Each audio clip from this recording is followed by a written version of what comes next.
The Critical Conflict Resolution Skills by Farrow Mitchell. Why is communication important in conflict resolution? Simply because conflicts arise very often at work, at home, in groups, in church, and we need to learn how to deal with them well. And conflicts, no matter how unpleasant they may be, are really a part of life when you live surrounded by people. Therefore, many companies and individuals are investing in a variety of online certified conflict resolution training courses to facilitate their workspace and allow their employees to work in a better environment. As I like to say, where people are, there will also be problems. It's a joke I'm making, but it reflects a deeper reality that we all face. Different opinions, different methods, different ideas happen because we are all different. However, these differences can sometimes cause conflicts where each side is stubborn about its own opinion. Other times it may be due to the imperfect nature of all of us, imperfect and always making mistakes. All these things can cause conflicts, and that's why there is the importance of communication skills. Effective communication skills can diffuse a potentially explosive conflict in a short time, while poor communication skills can trigger it. As a leader, you need to be well equipped to handle these situations because they can make or break your team. If you handle it badly, you could lose the respect of your team and your leadership in their lives as well. Attitudes that people adopt when faced with conflict. 1. Win at all costs. In general, insecure people find it important to win an argument because they somehow believe that losing an argument would mean that their own value as a person is being questioned. They find it difficult to accept defeat or compromise. Such behavior is destructive and brutal for the development of any relationship. 2. Avoid the problem completely. Avoidance is how many people deal with conflict. Most people do not like to confront because it is a difficult thing to do. So the easiest thing is to try to avoid the situation completely and hope that both sides will not step on each other's toes in the future. Although this method avoids the explosive effects of a conflict, it does not solve the underlying problems in any way. The best way is managing conflicts successfully. Managing a conflict is actually easier said than done. Here are some steps you can take to successfully resolve a conflict. 1. Question your attitude. Are you trying to resolve this conflict to feel better about yourself? Is it to verbally hurt the other party? Or is it because you really care about the person and want to keep that relationship alive? It is important to question your motivation before confronting because you will frame each of your words and actions in this confrontation. 2. Get together as soon as possible. The longer you stay away from the other party and do not solve problems, the more misunderstandings you will let flow and the more resentment there will be in relationships. It is very natural that we begin to think negatively about the other party, but often the case is that we do not understand the position of the other party. Therefore, it is important that they get together as soon as the opportunity arises. 3. Talk about what you were thinking and how you feel. Start the conversation by sharing what you were thinking when you did what you did and how you felt about the other party's response. Do not draw conclusions or judgments about the other party here. Encourage the other party to talk about their side of the story and their feelings as well. 4. Develop an action plan. Decide on an action plan that meets your expectations to solve the problem. Identify it, agree to solve it within a certain time frame, and leave it behind once it is solved. Create concrete and practical steps that you can take to solve it together. But above all these steps, it starts with a motivation and an attitude of care and love.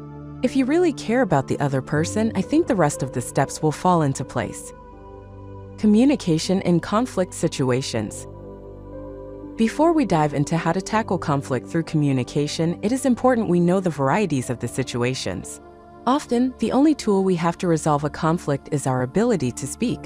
Half the key to good communication in a conflict situation is the ability to clearly hear what the other party is saying, and often what they are not saying, in a way that makes them feel heard. The other half is to communicate clearly what you mean in a way that allows the other party to hear and understand your message, and that encourages them to be sensitive to your needs and desires. Good communication in conflict situations relieves tension, builds trust, strengthens relationships, and makes people feel comfortable because they understand each other. At the same time, he stands firm on important points. When a conflict is encountered in a peacekeeping situation, it is often in a context of crisis or extreme tension. Peacekeeping is often carried out in an intercultural environment where there will be additional obstacles to mutual understanding and trust. Main things to learn. Become aware of your strengths and weaknesses in the way you communicate in a conflict situation. Gain a deeper understanding of how people view issues differently and how important it is to be aware of your own perspective in a conflict. Learn some methods to reduce tension and communicate effectively. Learn more about some cultural differences in communication. Acquire basic facilitation skills. Conflict resolution is based on good communication. In most cases, the only tools you have to resolve conflicts are your communication skills. Good communication is more about listening than talking and being sensitive to the cultural context in which you find yourself. Improve your communication skills. Communication is your main tool as a conflict responder. Your skills in this area are essential. An experienced mediator will listen much more than talk. A good conflict responder will listen to one of the parties to a conflict in a way that makes them feel heard, validates them, allows them to feel understood, gets the necessary information, and keeps communication open. Sometimes all that is really needed to resolve a conflict is for the parties to feel that they have really been heard and understood by the other party. If a third party is present, it is even more important that the parties feel heard to build trust. The good mediator will also communicate directly, honestly, and openly, clearly about what he is trying to say and without double messages. Listen carefully. Being a good listener is an art form, and being good at art is one of the skills needed to become an effective conflict responder. Many people in conflict situations are confused and cannot clearly see their problems. Thoughtful listening is like holding out a mirror to them, and you will be surprised at the effectiveness of this simple technique. It has a therapeutic quality and can help people become aware of their own ability to solve their problems and achieve greater clarity about what they want. The approach will also give people a deep sense of feeling heard, which will build trust between the parties and the speaker. How to listen carefully. Reflective listening is a non-directive style of listening. This involves listening carefully to what someone says by the weight of his words and reflecting it in him. It does not involve asking questions, presenting your own views, or solving problems in any way. Reflective listening is about listening to the other person on a deep level, following the flow of the conversation and allowing them to take you where you want to go. The following steps should be followed. Listen carefully to what the person is saying without interrupting, directing, or judging in any way. Culturally appropriate indications of attention can be given, for example, maintaining eye contact. Try to listen to the only thing that has weight, where they express a strong emotion or opinions about which they feel strongly. Reflect this on them using different words, amplifying the emotional content of the original message. Focus on feelings. Focus on the data or information provided and do not interpret what you think the person was trying to say. Example, party. And so, those unfaithful managers didn't do what they said they would do, after telling us for so many hours at the meeting the day before that they would help us. They never keep their word. Answer, so you feel betrayed then? Listening skills. Being a good listener is an art form, and being good at art is one of the skills needed to become an effective conflict responder. Listen carefully. Thoughtful listening is an appropriate tool for understanding deeper problems and building relationships with the parties. If you insist on the wrong thing, or even if you make a mistake in thinking, do not worry. The person will return you to the right path or correct you, and you will still achieve your goal. You will be surprised how effective this simple technique can be, although it takes a lot of practice to be effective in finding the one thing in everything that the person says has the most weight. In a conflict mediation, people can become very emotional, and this approach can be very relaxing and reassuring. A person who receives good, thoughtful listening will feel completely heard. Open interrogation. When you need to find specific information from the parties, the use of open-ended questions will greatly help you keep the discussion open and get more information. Closed-ended questions can be answered with a yes or a no and will close the discussion. An open-ended question invites more than just a specific answer. Here are 4 approaches to asking open-ended questions. 1. Repeat the question. They say you are not sensitive to our needs. You ask, do you think we are not sensitive to the needs of your group? Very often they will come back with a fuller explanation of how they feel and why. If they can't justify it, they may back off. 2. Ask for feelings. They say that my manager yelled at me today. You ask, how did that make you feel? Perhaps the answer you get will be this. I was really embarrassed and felt bad, but I probably deserved it. I was 2 hours late for work. 3. Request feedback. They say that the UN says that children from the surrounding villages should attend our school. You ask, and what is your reaction to this? Instead of assuming that your statement is final, your question can provide additional information. For example, I can see that it is necessary for these children to get an education, but we want to keep our own teachers in school. 4. Request a reprocessing. They say you can't cross this obstacle. You say, I don't see why you say that. Instead of repeating the words, they will most likely come back with a more detailed explanation of the problem. Don't worry if the conversation seems to follow a circular route. Repetition can be frustrating and it may seem like you're not going anywhere, but the person will eventually be able to tell you what he wants to say. Survey questions. Question 1. Why is communication important in conflict resolution? A. To escalate conflicts. B. To avoid conflicts. C. To facilitate understanding and resolution. D. To intensify conflicts. Question 2. What is the potential consequence of poor communication skills in conflict resolution? A. Quick resolution of conflicts. B. Triggering conflicts. C. Improved relationships. D. Effective teamwork. Question 3. What is the primary goal of reflective listening in conflict resolution? A. Providing solutions. B. Building relationships. C. Asking open-ended questions. D. Escalating conflicts. Question 4. What is the significance of asking open-ended questions in conflict resolution? A. Closing discussions. B. Inviting more information. C. Ignoring emotions. D. Avoiding feedback. Question 5. How can conflicts be successfully managed? A. Ignoring conflicts. B. Developing an action plan. C. Avoiding discussions. D. Escalating tensions. Open-ended questions invite participants to tell their own feelings, perceptions, needs and desires, or an account of events in their own words. Often these are questions about what, when, and how. Closed questions already have evaluative content and invite the participant to agree with the facilitator's conclusion. Nonviolent communication exchange. The Center for Nonviolent Communication has developed an approach to communication in a conflict situation designed to reduce tension and the potential for conflict, while allowing the parties to communicate clearly about their needs. Nonviolent communication, NVC, recognizes that feelings play an extremely important role in conflict situations.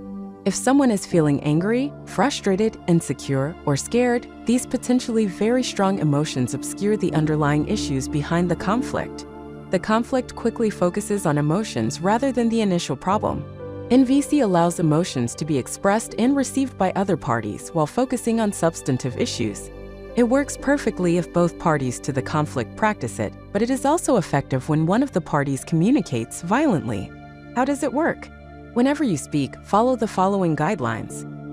1. When I see/hear that you.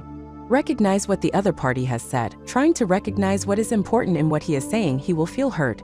2. So I feel. Recognize how you feel. Are you frustrated that they are not listening to you? Am I glad that your problems are being taken into account? 3. My need is. Make it clear what you need to solve the problem, so that they can understand what motivates you in the conflict and what you need to achieve a resolution. Keep repeating it. 4. And my request is. Very often, people in conflict do not clearly ask what they want from each other. Sometimes they do not even know about it. Reduce this to 1 or 2 things. What is the most important thing for you? Try to clearly express what is happening inside you without blame and judgment. Nonviolent communication was developed by the Center for Nonviolent Communication, www.cnc.org, a mantra for organizational peace. 10 things you can do to contribute daily to peace in yourself, your family, and your organization. Spend a little time each day quietly thinking about how you would like to relate to yourself and others. Remember that all human beings have the same needs. Check your intention to see if you are as interested in others meeting their needs as yours. When you ask someone to do something, first check whether you are making a request or a request. Instead of saying what you don't want someone to do, say what you want the person to do. Instead of saying how you want someone to be, say what action you would like the person to take that you hope will help him to be that way. Before agreeing or disagreeing with someone's opinions, try to tune into what the person feels and needs. Instead of saying no, say what need prevents you from saying yes. If you feel upset, think about your needs that are not being met and what you could do to satisfy them, instead of thinking about what is wrong with others or with yourself. Instead of congratulating someone who has done something you love, express gratitude by telling the person what need for you this action satisfied. A peace mission can be a very pressurized and intense place. Taking a little time at the beginning or at the end of each day to focus on such a mantra, or one that you have written for yourself, can greatly help you cope with the stress of life in this context and allow you to be more effective in your work. Working in multinational teams. Being part of a peace mission involves being together for a short time in a team with foreigners from many parts of the world and having to get along, live together, and work effectively to achieve the goals of the peace mission. There is a great potential for conflict because you will have different understandings of how things should be done, you may speak different languages, and you may have different cultural and religious practices and therefore interpret many things differently. And it is quite possible that you are in a situation of great pressure or stress. Dealing with conflicts in the assignment is not only about the conflicting parties. You may encounter the greatest conflict at home or at work. Coping with conflicts becomes a daily process of building harmony and peace in your new family. Effective communication is key to resolving conflicts. Whether we like it or not, conflict is an inevitable human phenomenon. Wherever and whenever humans interact with each other, there is a possible certainty that at some point different personal preferences, ideas, likes, and dislikes will create a certain level of conflict. Conflict can actually be positive. This is not to say that such events are always negative. A 2009 article by Professor Abdul Ghaffar of Qurtuba University in the Journal of Managerial Sciences argues that conflict is often necessary when helps to raise and solve problems, energizes the work to be on the most appropriate topics, helps motivate people to participate, and it helps people to recognize their differences and take advantage of them. Conflict is not the same as discomfort, Ghaffar wrote. Conflict is not the problem, it's when conflict is mishandled that it's the problem. There are different causes and types of conflicts. It should come as no surprise to anyone that there are different causes and other factors that create conflicts. Again, Ghaffar produces a long list of causes. The most relevant ones are paraphrased as follows. Effective conflict, an I'm crazy as H condition that occurs when group members have interpersonal confrontations characterized by anger, frustration, and other negative feelings. Substantive conflict that arises when group members disagree with the task or objective to be achieved, for example, with the current strategic position of an organization or with the data to be included in a report. A conflict of interest occurs when there is an inconsistency between two parties about how a scarce resource should be allocated. This despite the fact that the disputing parties have the same understanding of the situation, that is, the resource is scarce. Retributive conflict, which, as the name implies, takes place when the warring parties feel the need for a protracted conflict in order to punish the opponent. A conflict of values occurs when two social entities differ in their values or ideologies on certain issues. Goal conflict, something that occurs when the parties involved disagree on the preferred outcome of a task or situation. And finally, displaced conflict, when the parties to the conflict direct their frustrations or hostilities to social entities that are not involved in the conflict or argue about secondary, even insignificant issues. The most likely sources of conflict are poor communication, competition for common but scarce resources, conflicts over roles, and incompatibility of the plan with respect to goal approaches and outcomes. However, it is no coincidence that communication occupies the first place on the list because it is the singular tool necessary to solve all the sources listed here and elsewhere. But when used incorrectly or not used at all, it can also be the catalyst that can lead the head parties to a conflict. Christine Switzer, a writer on labor issues, noted in a recent article that one of the main challenges of effective communication is preventing the escalation of conflicts. Escalating conflicts can lead to interruptions in communication, false assumptions, and negative compromises, which can further complicate the initial conflict. One of the main advantages of effective communication in resolving a conflict is the reduction of the resulting anxiety, whether within the family or in the workplace. Stuart Loving, a lawyer and author of Reaching Resolution, Turning Conflict into Collaboration, emphasizes the need to address your real concerns and get to the heart of the conflict. Active listening skills include talking less and asking questions for clarity. The use of effective verbal and nonverbal communications additionally contributes to the successful resolution of conflicts, whether between individuals or within a group. Schools can be a breeding ground for some forms of conflict. Schools and other educational institutions are particularly fertile ground for conflicts. On the one hand, schools are made up of different young people who interact with different peers and adults of different ages, factors that create different contexts and frames of reference. Donna Crawford and Richard Bodine of the National Center for Conflict Resolution Education, NCCRE, cited research on school conflicts that shows that the most conflicts that become violent often start with relatively minor incidents. Actions such as a student using someone else's property without permission or harmless but unwanted physical contact can lead to a major conflict. Most of these conflicts tend to occur between individuals who knew each other. The common goal of violent acts usually involves retaliation, to pay, so to speak. Crawford and Bodine said other research has indicated that the violent acts in these cases are not the result of an absence of values, but of a value system that accepts violence. General conflict resolution strategies. There are a lot of lists of do's and don'ts in conflict situations, including the Institute of Crisis Prevention's top 10 tips for de-escalation to keep in mind. Be empathetic and don't judge. Whether or not you believe that the other person's feelings are justified, they are real to that person. Pay attention to them. Respect personal space. Allowing personal space tends to decrease the other person's anxiety and can prevent the incident from getting worse. Try to stand or be no more than a few feet away from the other person. Use nonverbal words that are not threatening. The more a person loses control, the less he hears the other person's words. Be attentive to their gestures, facial expressions, movements, and tone of voice. Avoid overreacting. Keep calm, rationality, and professionalism. You cannot control the other person's behavior. The way you react to their behavior will have a direct effect on the escalation or spread of the situation. Focus on feelings. Facts are important, but the way a person feels is at the heart of the problem. Observe and listen carefully to the other person's real message. Ignore the hard questions. When a person challenges your authority, redirect your attention to the problem at hand. Set boundaries. If the other person's behavior is belligerent, overly defensive, or disruptive, give them clear, simple, and enforceable boundaries. Offer positive options or options first. Choose wisely what you insist on. Decide which rules are negotiable and which are not. If you can offer a person options and flexibility, you may be able to avoid unnecessary altercations. Leave the silence for reflection. Silence can be a powerful communication tool by giving a person the opportunity to think about what is happening and how he should proceed. Give time to make decisions. People who are upset may not be able to think clearly at some point. Give them a few moments to think about what you said. Conflict resolution strategies and tools for schools. All of the above tips are about crisis response strategies for schools. However, schools are specially equipped to turn inevitable conflicts into teaching opportunities.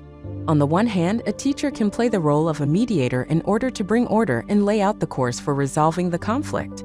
Many mediators use the role-playing of people in conflict, which helps to ease tensions by bringing a little lightness to the conflict resolution process.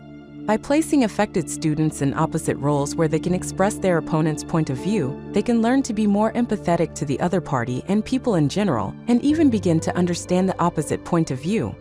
Monitoring is another resolution tool by which students are tasked with observing and tracking various conflicts they have witnessed or participated in over a period of time.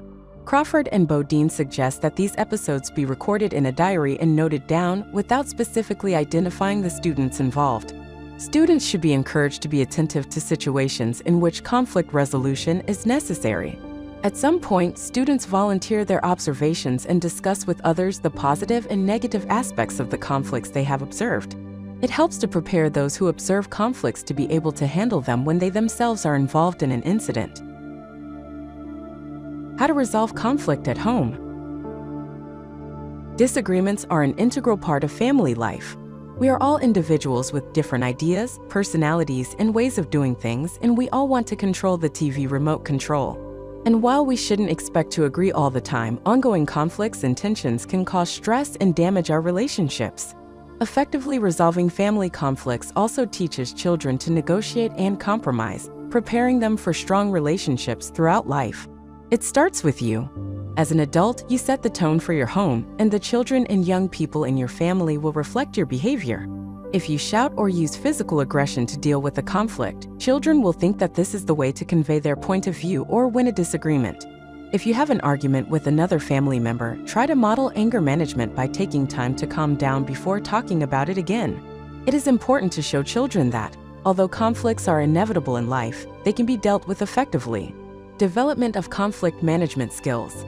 Cooperation. Ask the children to help resolve conflicts together. It is important to help them approach the conflict in a positive way and believe that they can work together to solve it. Emotion management. It can be very difficult for children and adults to stay calm in a conflict situation, especially if they feel like they are being accused or blamed. Reacting aggressively or withdrawing from the situation are common responses. It may be helpful to take a little time for everyone to calm down before returning to the problem. Empathy teaches children to listen and understand the needs and concerns of others. Help them ask why the other person wants something and think about what it would be like to be in their place. Communication. Learning to speak clearly and respectfully takes practice. You can help children practice positive ways of asking for what they want. I would like you to ask before using my things. When is it enough? Some problems are too important for children, and the conflict continues to worsen. If conflicts become very intense or lead to physical aggression, it is important that you intervene. When a mutual solution is not possible, you can always help your child think about the alternatives available to him and choose the best one. 6 steps to conflict resolution. Try this step-by-step approach to solving a problem. You can also use these principles to resolve disagreements with your child or teenager. Step 1. Help children see conflict as a problem that they can solve fairly with help. For example, you might say, "There seems to be a problem here. I'm sure if we talk about it, we can fix it." Step 2. Ask each child to explain how he sees the conflict. Make him focus on what he wants or needs and what his worries are, instead of blaming the other person. Step 3. It is helpful to reaffirm everyone's concerns so that everyone is on the same page. For example, so you are worried that you will not have a turn, and you are trying to reach the next level of the game, and you are worried that if you stop now, you will not get there. Step 4. Ask each child or young person to come up with at least 3 different solutions. For example, what are the ways to solve this problem so that everyone can feel good about it? If they can't think of anything, offer them ideas they can think of. Step 5. Help them agree on a solution that works and put it into practice. Step 6. Praise them for solving the problem. Tips for building healthy family relationships. Make your relationships a priority. Many of us lead very busy lives with many responsibilities. Try to set aside a few minutes each day to spend with your family, talk, read a story, or cook dinner together. When children see that you make relationships a priority, they learn that they are important to you and that they feel loved. Communicate effectively. Good communication is essential for healthy relationships and helps family members feel understood and supported. Take time every day to talk and share information. Children also learn to communicate respectfully when they see that the adults around them are talking to each other with care and consideration. Work together as a family. Working together as a family helps everyone feel that they have something important to offer. It is also a good opportunity for children to learn broader problem-solving and decision-making skills. Support each other. Let family members know that you are there to help, comfort, love, and care. Being aware of a family member's needs and offering help can reduce stress and conflict. Assertiveness versus aggressiveness. Try to show the positive aspects of assertiveness, using compromise and negotiation to get what you want. When you see that children are using aggression to win an argument, tell them about the differences between being assertive and aggressive. When a person is aggressive, they defend your personal rights and express your thoughts, feelings, and beliefs in a way that violates the rights of another person. Attack when you feel threatened. Use humiliations to maintain superiority, for example, "Don't be so stupid." Use aggressive body language, for example, with arms crossed, fists clenched, staring, and jaw tense. When people have an encounter with someone who is aggressive, they often feel scared or threatened, resentment, anger, uncooperative. When a person is assertive, they stand up for yourself by respecting other people's beliefs and feelings at the same time. Communicate how you feel in a firm but relaxed voice. Provide constructive criticism without blame, for example, "I feel irritated when you interrupt me." Use open body language, for example, using open hand movements, maintaining eye contact without looking. When people have an encounter with someone who is assertive, they often feel respect, that they understand the other person's position.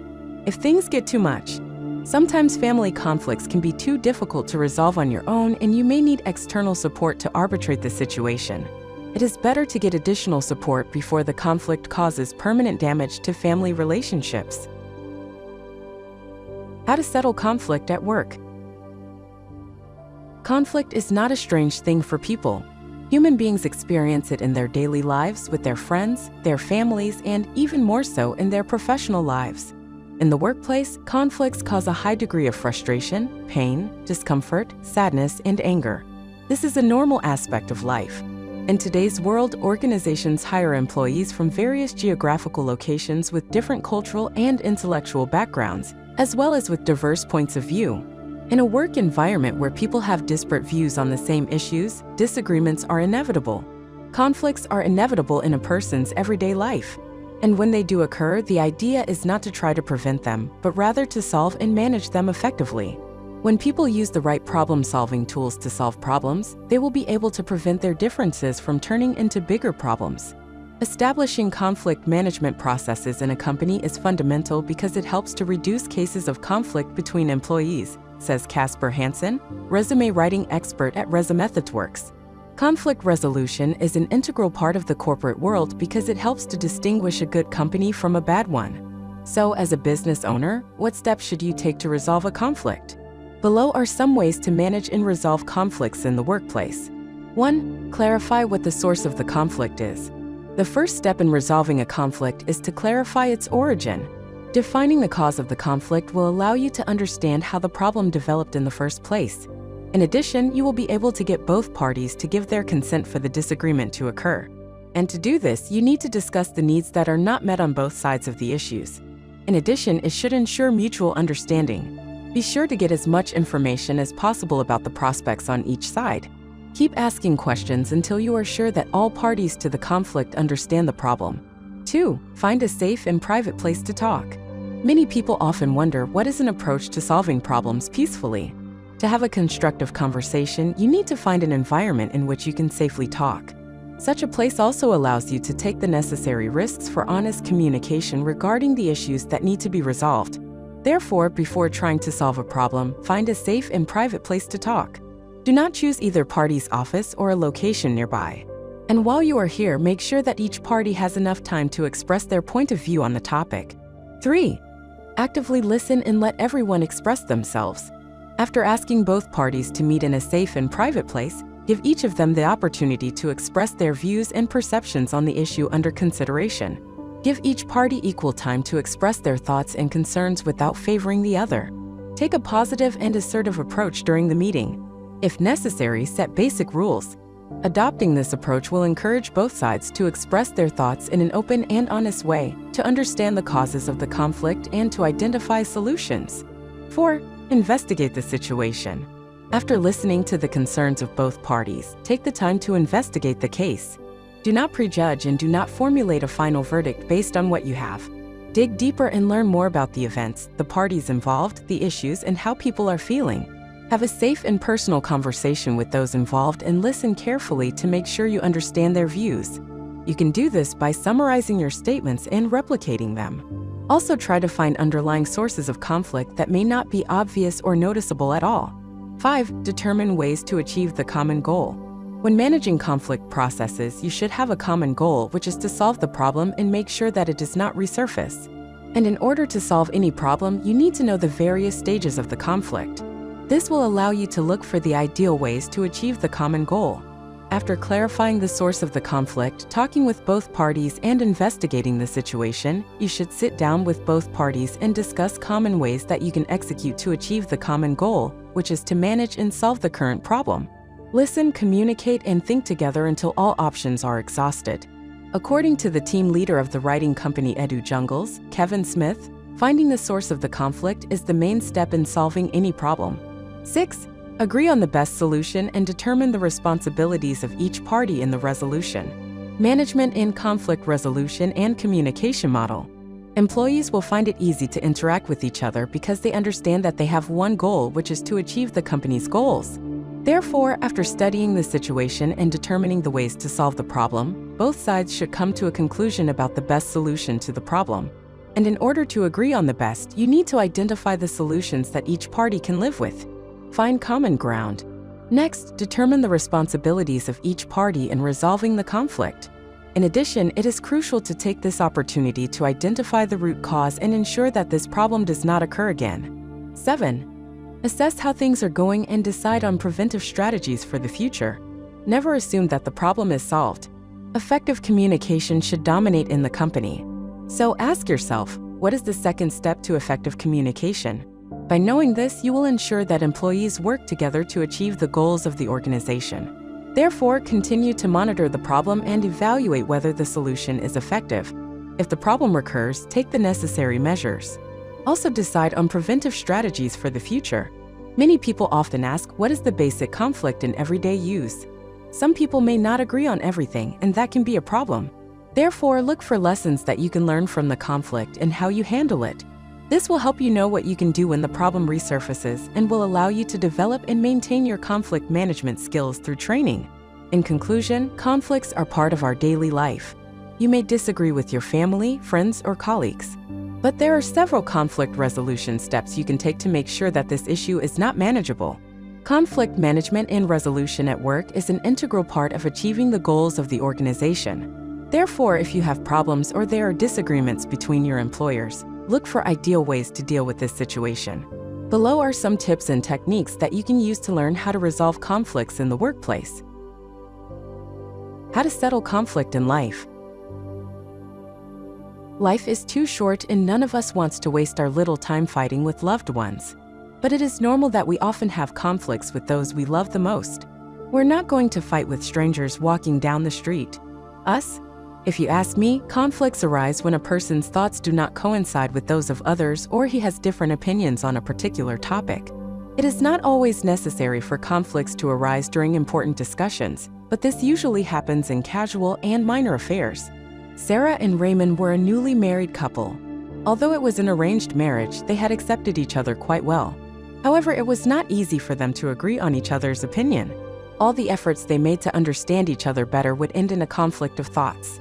Sarah wanted to find a solution to this problem, and here are some simple tricks that I suggested. 7 simple ways to resolve conflicts in personal life. 1. Keep patience. Conflicts are very normal human instincts. Losing your temper about them will only aggravate the situation. Stay calm and focus on resolving disputes. Remember, the person you are fighting with is your own self. 2. Be brave enough to stand up to. Face the problems, propose a solution, and move forward in the right spirit.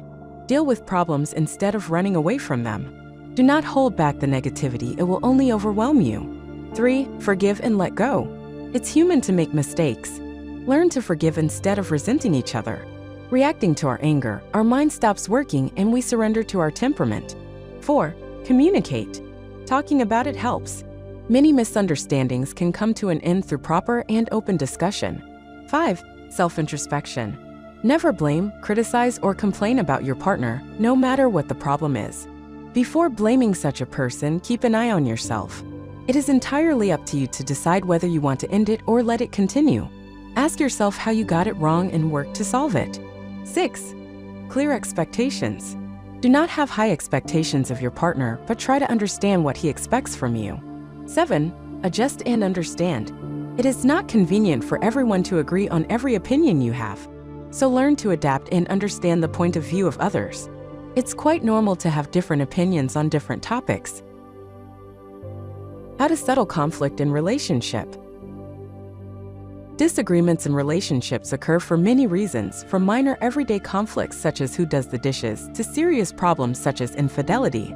Some common stressors in relationships include loss of attraction and passion, emotional blockage and loss of commitment, as well as finances, family responsibilities, and insecurity.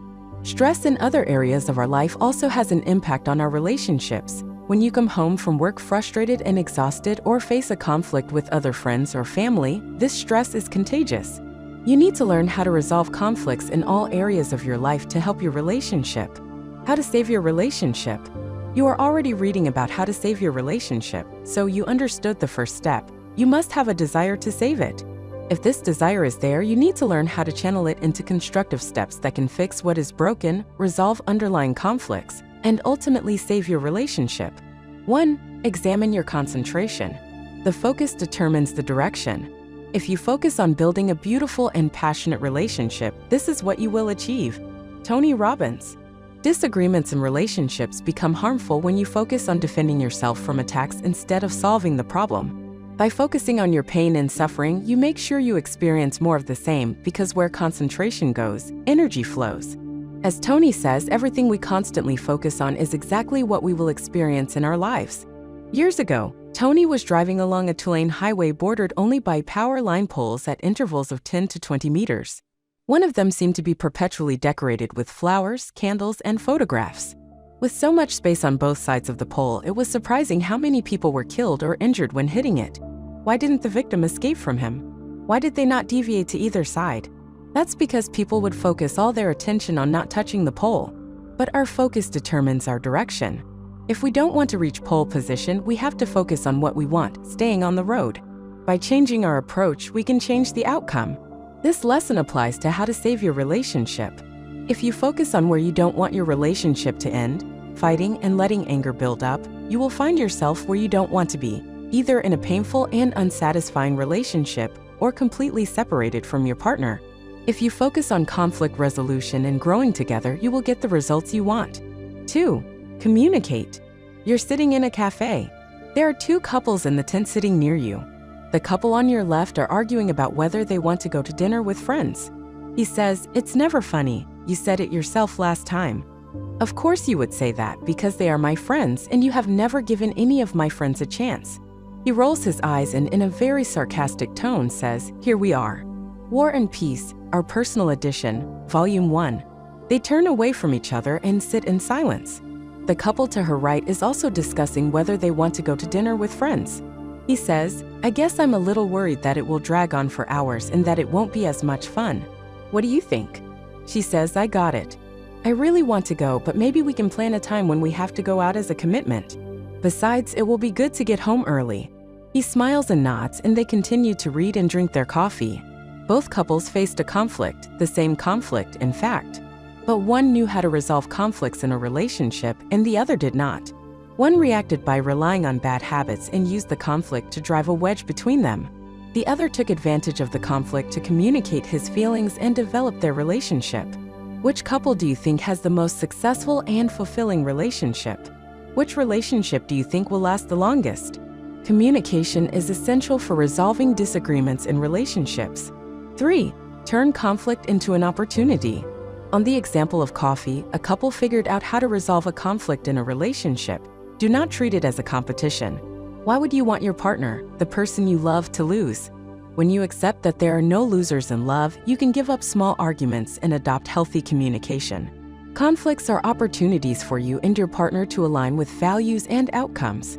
These are opportunities to understand, appreciate, and accept differences. Put yourself in your partner's shoes and make an effort to understand their experience. These experiences and emotions can be uncomfortable, but if we always opt for comfort, we never grow up. Conflict is also an opportunity to learn more about your partner and love her on an even deeper level. Learn to see conflicts as transitions to something better rather than as reasons to retreat. The next time you find yourself at odds with your partner and wondering how to save your relationship, choose to see the positive in the situation and actively decide to work together for a more stable future. 4. Use humor. If you find yourself in a spiral of retaliation, a good tactic is to use humor to break the pattern. Humor can release tension and allow you and your partner to focus on what you both want. Learn how to save your relationship instead of what you both don't want, another meaningless argument. If you feel that an argument is escalating, take a moment to derail it. Discuss by talking like Christopher Walken or William Shatner. Sing a song that makes your partner laugh. That ridiculous conflict. To illustrate this point, let's return to the example of coffee. You see an older couple. The man accidentally spills his tea all over the table and splashes his wife's favorite dress. He gets up to take towels and she smiles and jokes loudly with the other customers. "For 20 years she's been doing this to me. I've never finished a cup."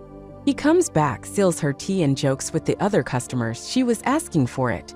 They're both laughing, and so are you, with everyone in the store. Some couples would have turned the situation into an argument, but using humor to nip the spiral of retaliation in the bud, this husband and wife seized the moment and turned it into an opportunity to practice conflict resolution in a relationship. 5. Ask the right questions. If you are wondering how to save your relationship, chances are that things have been going wrong for some time. You need not only to delve into the past to find out the real and deeper problems, but also to look into the future. It's about asking the right questions. First of all, be sure to start this exercise with the right mindset. The point is not to blame, dig up old arguments, or tell your partner everything he does that bothers you. You need to change your mindset to a state of gratitude and acceptance. Accept the fact that life is happening for you, not for you. Even the current state of your relationship offers you the opportunity to learn and grow, as long as you are open to what he has to say to you. Now you are ready to ask yourself essential questions. Why did your relationship break up? What are the limiting beliefs that you and your partner live that have affected your relationship? How can you overcome them? And what do you want for the future? What will your relationship focus on? 6. Acceptance of the practice. Apply your new abundance mindset to your partner. All our partners have habits that annoy us because no human being is perfect.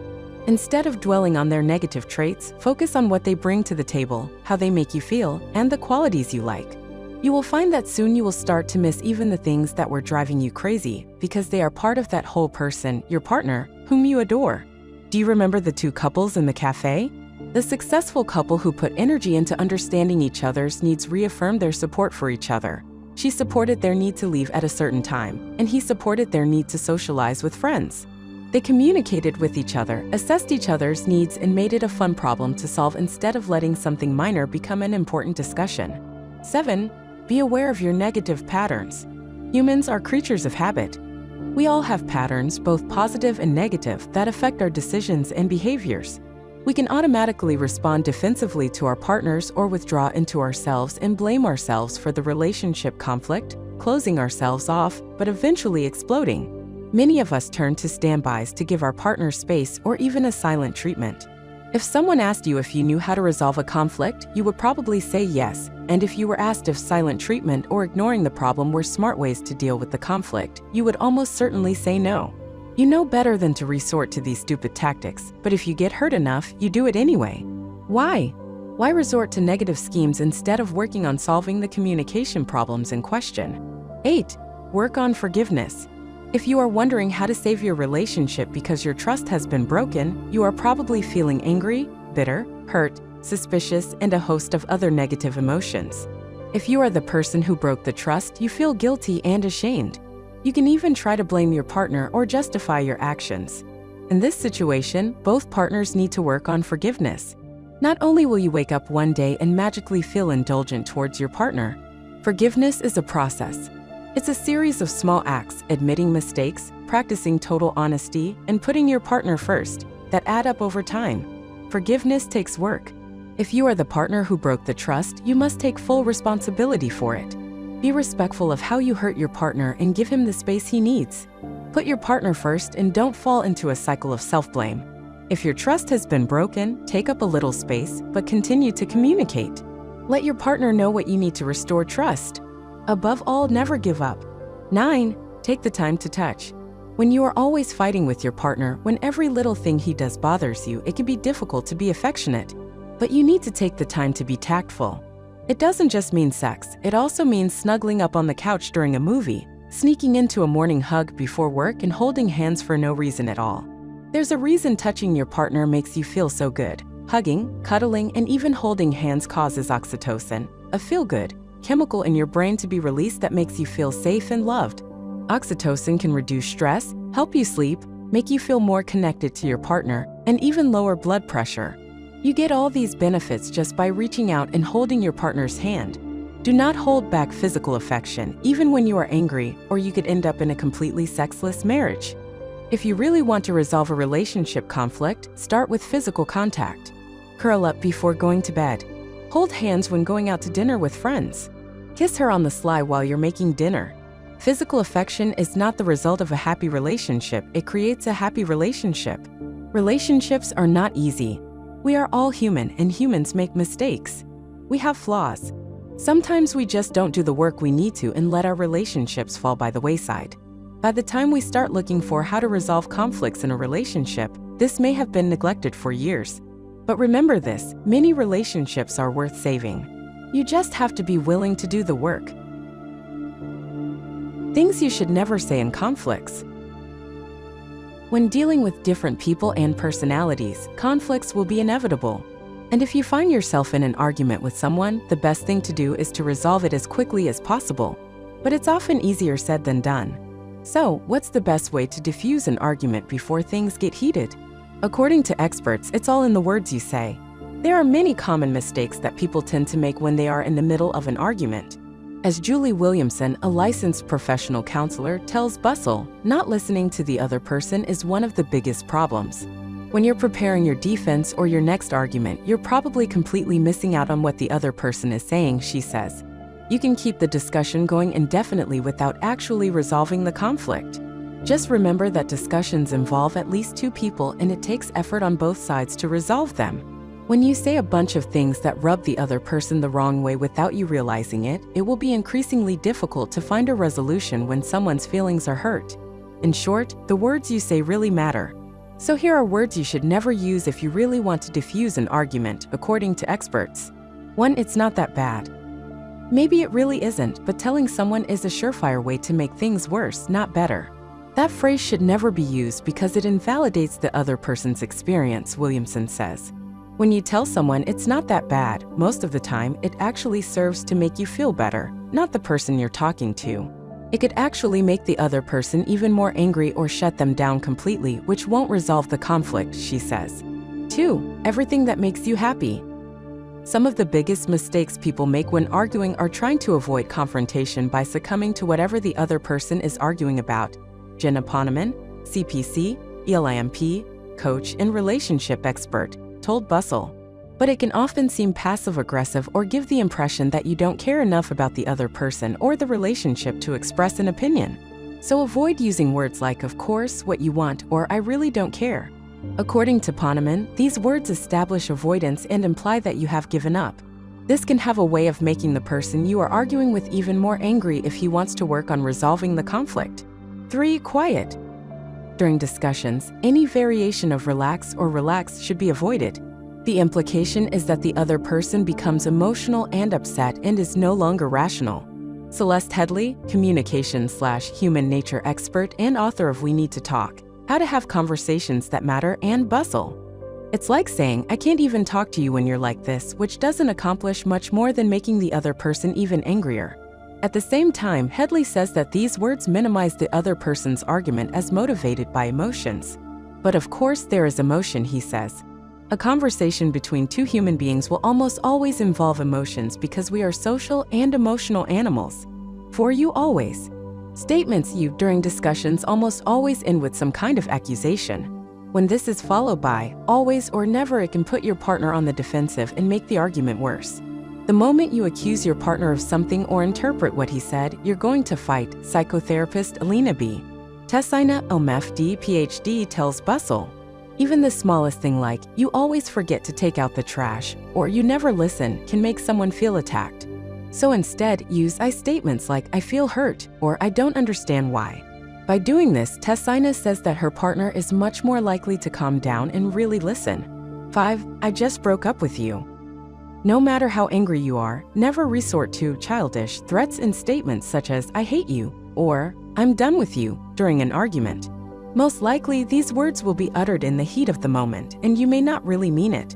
But according to Tessina, when you say these things, you scare yourself and your partner. This fear is masked by more anger, which will make your argument even worse. 6. You're useless. It's easy to hurl insults in a fit of anger or frustration, but making someone feel insignificant during an argument is a guaranteed way to raise tensions. Dating and relationship expert Heather Ebert tells Bustle. You can feel a certain way about someone in the moment, but words can sting. You never know how a little thing you say in the heat of the moment can affect your relationship with that person in the long run. 7. You're wrong. One of the biggest mistakes people make during arguments is to interrupt and immediately take the defense. When people feel attacked, even in a seemingly calm argument, one can be relentless so as not to be guilty of everything they are accused of, says Poneman. When you utter the words, you are wrong, you are almost guaranteed to follow it up with a lively discussion about why they are wrong and you are right, which rarely leads to a conclusion to an argument. So if these are words that you should not say, what are the words that you should say? According to Headley, it's okay to say, I need a moment when things get tense. Note that this is not the same as ignoring an argument, i.e., I don't have time for this. We'll talk later. Instead, it's about being self-aware enough to know when you need some downtime to rebalance. Just make sure you keep going by coming back to the topic as soon as tempers have cooled, she says. We all argue from time to time. But if you can avoid certain words and phrases, it is to be hoped that you will be able to disable these arguments as quickly as possible. Conclusion. Wow, your relationship life will be worthwhile now that you have learned a lot about resolving conflicts. Remember this, conflicts will arise in our personal lives and careers at some point. Conflicts can involve different opinions, or they can involve a force when it comes to self-interest. In any situation, we can resolve these conflicts in a way that brings mutual respect and a greater sense of empowerment to our relationships. 1. Tell the truth about why you disagree. If someone else's opinion threatens you in a personal way, or someone demanded that you take sides against someone else, then you have another matter to deal with before resolving the conflict. Likewise, you will want accurate information about the other person's position. Inform the other person or group of the truth about your position. This allows for an honest assessment necessary for both parties to reach an agreement. 2. Look for common ground. There is a cheerful quote from Alison Bolter, "Always remember that you are unique, like everyone else." Although our talents and experiences set us apart, we all have commonalities, ideas, and opinions that we can agree on. I'm not talking about the superficial adage, "We sometimes have to agree to disagree." When we seek and find true common ground, we sincerely and intentionally seek peaceful solutions that benefit both sides. 3. Work for mutual benefits. A common mistake in conflict resolution is to look for a win instead of the win-win outcome that Robert Allen described in today's featured nugget. We cannot resolve conflicts with more conflicts, seeking revenge or gaining power over others. How many times have you seen this lead to resentments and further damage to relationships? The ultimate goal of conflict resolution is not to win a conflict. The ultimate goal is to enhance personal and professional growth through problem solving. 4. Focus on problems rather than personalities. We best resolve conflicts in a courteous manner. Get the facts. Listen carefully to the opinions of others, ask for clarification, and communicate ideas clearly. We remain focused on the issue at hand, not the people involved. We need to separate problems from personalities in order to effectively resolve conflicts. 5. Be attentive to the benefits. Could your conflict really bring you any benefits? Indeed. If you resolve a conflict constructively, you may achieve a better understanding of the working style of your group or another individual, a better knowledge of your values and the values of your partner, better group dynamics and mutual respect between team or family members. As stated in essential number 3, you can enhance personal and professional growth in this process. Conflicts can allow worthy human beings to share the value of unique experiences. We can treat those we disagree with respect and dignity while learning from their experiences. In this way, we will benefit from our differences and similarities. We will grow towards our ability to live in abundance and in peace, extending the full range of our gifts to others in the service of our Creator and our world. Thank you.